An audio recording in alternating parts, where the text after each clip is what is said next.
এই খুনি হাসিনা যে প্রত্যেকটি রক্তের ফোঁটা, প্রত্যেকটি হত্যাকাণ্ডের হুকুমদাতা, তার বিচার হওয়া উচিত কিনা? আমরা তরুণ প্রজন্মের যারা রয়েছি, এদেশের ছাত্র জনতা যারা রয়েছি, আমরা যদি আমাদের জায়গা থেকে মনে করি যে কোনো একটি বিচার বহির্ভূত হামলা, মামলা কিংবা হত্যার জন্য বিচার হওয়া প্রয়োজন, তাহলে এই প্রায় 2000 খুন, অর্ধ লক্ষ লোক রক্তাক্ত করা, এর জন্য বিচার হওয়া প্রয়োজন কিনা? এই প্রয়োজনীয়তা থেকে আজকে কোনো বক্তব্য নয়, বরং এই দেশের গুরুত্বপূর্ণ কিছু অংশীদারের কাছে কিছু অনুরোধ জানাতে এসেছি। প্রথম অনুরোধ আমার ওই বীর যোদ্ধাদের প্রতি, যারা এই অভ্যুত্থানে রক্তাক্ত হয়েছে, নিজের হাত পা চোখ হারিয়েছে, এমনকি এখনো ওই স্বৈরাচারের যে কোনো দোষরে উৎপাতে তারা জীবন দিতে প্রস্তুত, সেই সকল আহত যোদ্ধাদেরকে প্রথম অনুরোধটি করতে চাই। আমরা যখন হাসপাতালে গিয়েছি, সেই আহত যোদ্ধাদের ফোনে সেই সময়ে রক্তাক্ত স্মৃতিগুলো এখনো রয়েছে। আমরা তাদেরকে, এই অর্ধ লক্ষ রক্তাক্ত যোদ্ধাকে বিনয়ের সাথে অনুরোধ করতে চাই। আমরা খুব দ্রুত অনেক কিছু ভুলে যাই।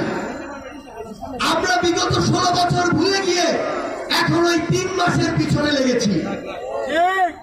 বিগত 16 বছরে কি হয়েছে, ওই 36 দিনে কি হয়েছে, কিভাবে আপনাদেরকে রক্তাক্ত করা হয়েছে, তা শুধুমাত্র আপনাদের ফোনে সীমাবদ্ধ থাকলে হবে না।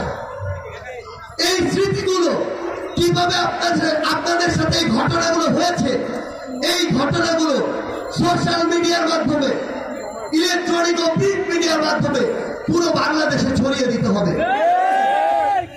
আপনারা যদি মনে করেন যে আপনাদের মাধ্যমে আপনাদের এই ঘটনাগুলো, এই ছবিগুলো আপনারা ছড়িয়ে দিতে পারছেন না, তাহলে আপনারা আপনাদের ঘটনাটি লিখুন, আপনারা আপনাদের ছবিগুলো আমাদেরকে পাঠান।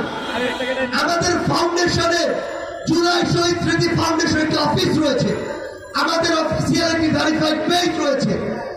আমরা এই স্মৃতিগুলো সংরক্ষণের ব্যবস্থা করব।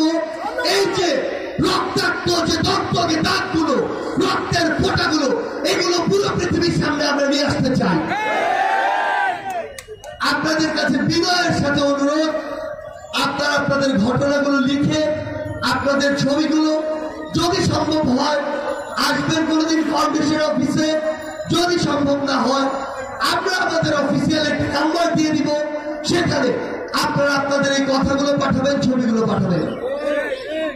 দ্বিতীয় অনুরোধ আমার ওই বীর শহীদ ভাইদের, বোনদের পরিবারের কাছে, আপনারা আপনাদের ভাই হারিয়েছেন, বোন হারিয়েছেন, সন্তান হারিয়েছেন, স্বামী হারিয়েছেন, আপনারা আপনাদের এই ব্যথা বুঝেন।